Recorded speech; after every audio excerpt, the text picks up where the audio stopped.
Okay, welcome back to the 1993 MR2 Gen 5 3SD build. This is going to be episode 3, so we're on our way, third time's a charm. We had some issues with the first 2 videos with the angle, so hopefully we're going to get better this time because this is a learning experience for everyone, especially myself, obviously first time on YouTube trying to do something just to document this build. So we're going to continue with basically the teardown after 3S GTE. Gen 5, I have some parts in order, so right now it's just really prepping the engine, cleaning the engine. I cleaned it off camera a little bit. It still needs to get some more work done, but we're going to paint the block and polish up a lot of these parts.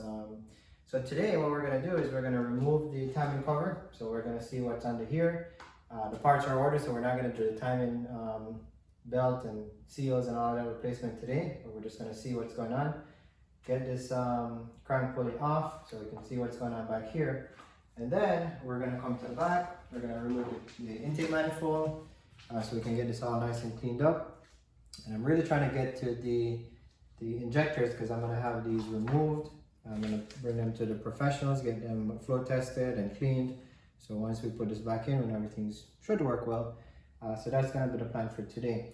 Now off camera I took some stuff off, so this is the bracket, the engine, I guess you'd say the engine hanger for the lift, to lift the engine up out to the car. So I took this off. We got 2 bolts right here, and this is on the side of the engine here.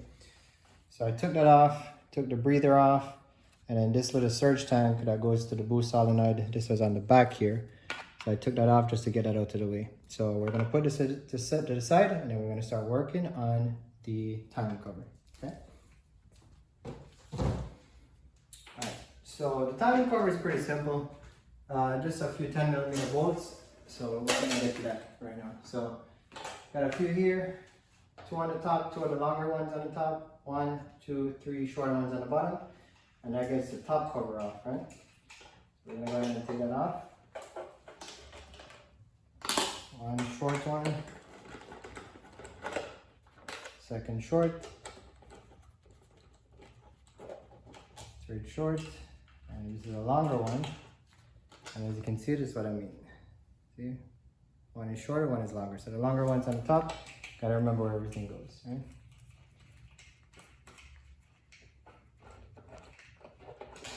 All right, so we get that off.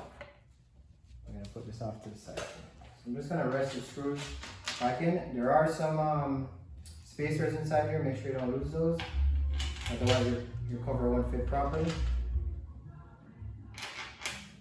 And you can guess we're in Miami because you hear the neighbors driving by with the music, Latin music. Alright, so before I go further, what I want to do is I want to get the timing set. So when we pull these things off, the timing is appropriately set. And we also want to check to make sure the engine had proper timing to begin with. So let me get my flashlight. Now we're going to show you what we're looking for here. So you basically use your 19mm. and just turn the engine. The engine goes in the direction of the wheels. So just think of the car moving forward, the engine moves clockwise. Now I already did this, but basically you turn your crank bolt all the way until you get the crank turning here. I already loosened the crank bolt, so that's why you see it spinning loose here. And I already set the timing. So the mark on the top here, see that white mark? It lines up with 0 degrees. And that's when you know the timing is set. And then the next thing to confirm that has to be 0. This line and this line lines up, the mark on the crank, and you get up to the top, and the dot right here, the mark here has to line up with this little tab right here on the head, or the valve cover I should say. So dot lines up here, dot lines up here, and then we have it 0 lined up with a crank. So that way you know your time is just set. So you just keep turning your crank bolt, rotate the engine, until you get everything lined up. If it's not lining up after a couple of revolutions, then that means the engine you bought probably didn't have the proper, the timing was off for whatever reason. Could be an issue, so I'm happy to see that this one has good timing. And so far, just looking at the belt, it is a factory Toyota belt. So, let's hope that the JDM engines that they say 50 60,000 miles, as crazy as that sounds, who knows? Hopefully this has never been changed, and this may be the first time we're pulling the engine, but nobody really knows, so we just hope for the best. So as we go forward, the timing belt will be replaced, cam seals will be replaced, Looking at this one, you can tell that the camera has a leak. So there's a little leak that was going on right here. So that seal for sure is bad. But we're gonna replace everything anyways. And then we're gonna pull here. Let's see what we discovered down here.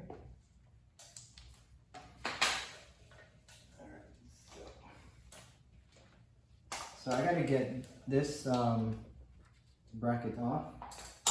And this looks like a 13, so I'm gonna get my 13.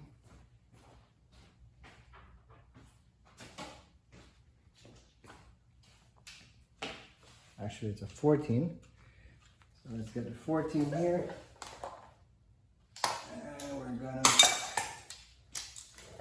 I should mention, to pull the crank bolt, if you have one of these impact guns like the Ryobi, that's just good enough. Just put it on the highest torque setting.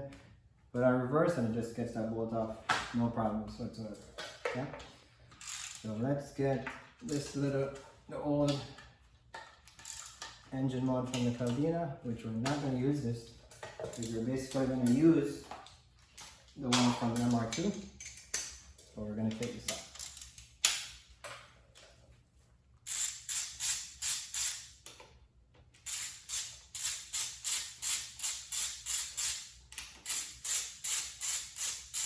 I have the impact, but I'm trying to not make too much crazy noises in this video, so it takes a little bit longer, but it gets done. And this was pulled before, so it's normally not this loose, but I pulled it off before, so just easier when you do the filming. Alright, we're going to set that to the side. And now we're going to get back. So to pull the cover, we got a bunch of 10mm nuts, but clearly we got a crank pulley in the way. So we're gonna pull these for now, and we're gonna have to get the crank pulley off. But I'm gonna show you how to get that done, because it's probably not gonna come off. You're just not gonna be able to pull it out. So you need a pulley, like a tool pulley puller set, which is right here. So I picked the Pittsburgh up from Harbor Freight. It's a universal kit, comes with different bolts and adapters, 4 different crank pulleys. So I already got our configuration here, so that's what we're going to use to get this crank pulley off. And it works pretty good. Forgot how much I paid for that, but not too expensive, so not crazy expensive. So let's get to taking the crank pulley off. So you can see there's some threaded screws inside the crank here. Let me get the light. So right here and right here. So we got some threaded screws. So how this works, basically the kit comes with this centerpiece. You're gonna screw it through here. Get the bolts that fit into these screws. So you gotta get the right thread. Make sure you get the right one so you don't mess up the crank pulley. And you're basically gonna line it up like this. Screw these guys in.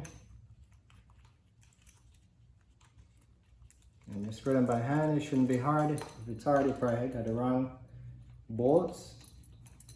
Let's run them down. Now you don't have to use the crank nut, but I do, because I rather put the pressure on the nut, on the bolt itself, sorry, instead of the actual crankshaft. So that's how I do it. Of course, there are different ways to do things, so it just depends on your preferred choice, but I rather use the nut. So just gonna run this down.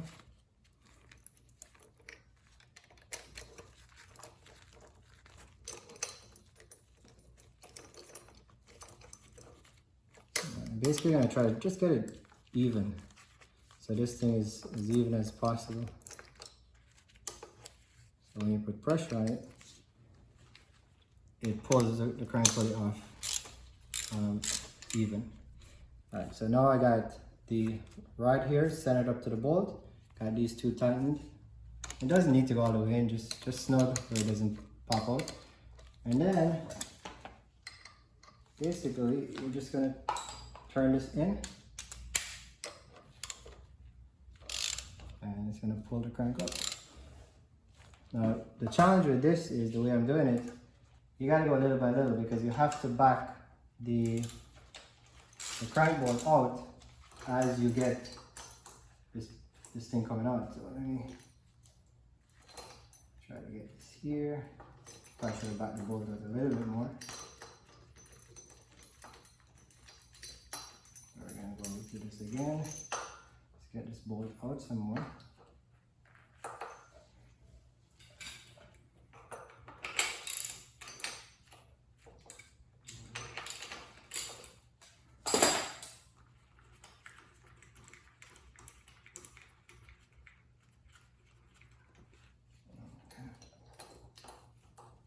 This is gonna do the trick.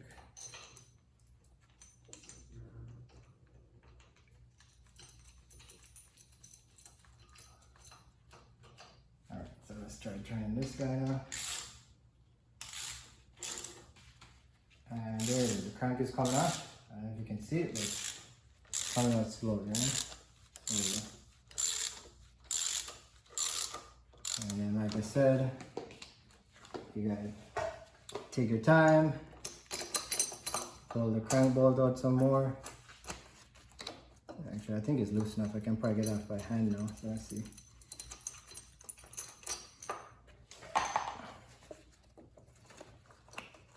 No, it's still in there a little bit. Almost there. But you guys got the basic idea. You just keep turning this guy in. It's gonna keep pulling the crank bolt out. The crank pulley out. There you go. So it just came off.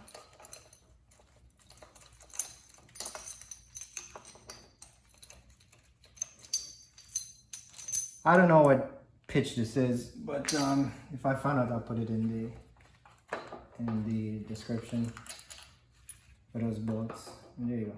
Just comes right off. Okay. There you go. So we got the crank pulley off. We got the notch lined up. So now we're gonna put this off to the side, and we're gonna pull the rest of the cover.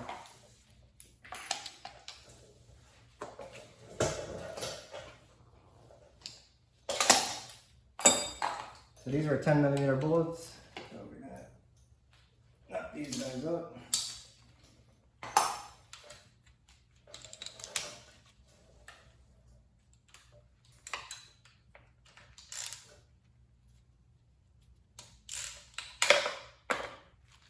Okay. And now remember to figure this. I never pulled these before, so it's a short bolt. I'm gonna line these up. And I'm going to put them back in where they belong as soon as we're done. This is a long bolt. This one, I think it's a short one. Yep, short.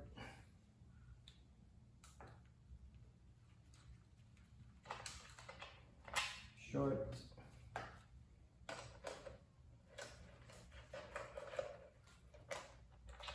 Short. I think we gotta take the crank position sensor off as well to get the cover off. So we're gonna pull that guy out. So we got two 10mm here for the crank position.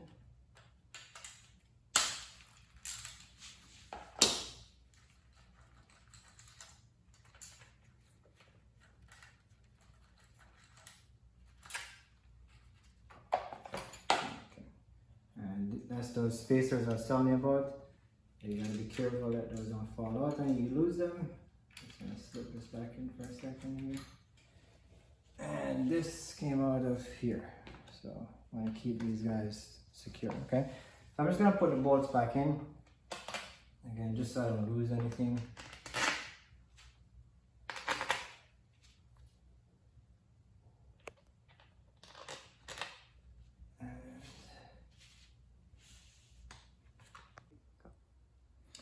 Okay, so we got the cover off. I put the bolts back in.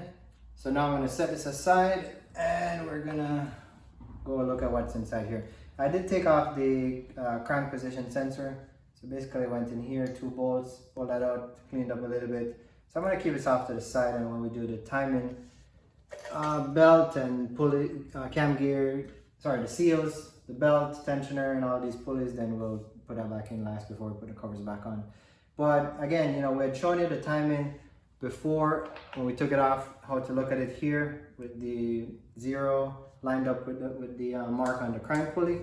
Now that the timing cover is off, we're going to verify again just to make sure everything is good. So We got the dot here lined up with the tab on the valve cover here, so that's still lined up. And if you look back here, there's a little dot right on the crank gear, right there. That lines up with that arrow, so we know our timing is good. So we verified 2 ways, with the cover on, and then we're verifying now with the cover off. So that way, when we pull everything, we know the timing was properly set, and we just restore everything back to the original way it was.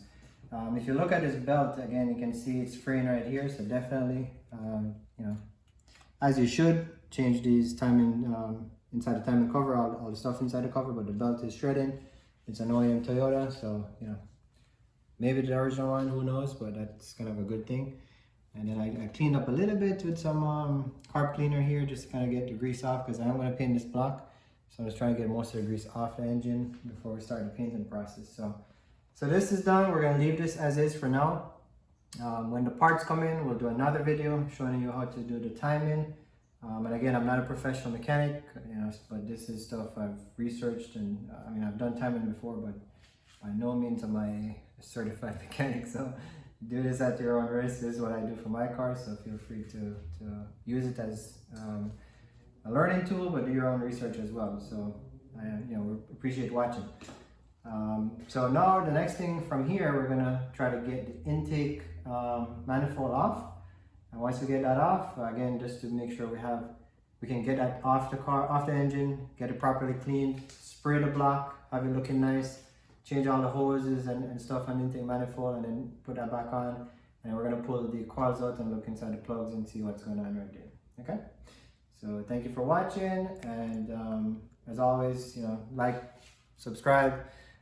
If you like the content, we'd appreciate that, and appreciate you taking your time to watch this video. Thanks.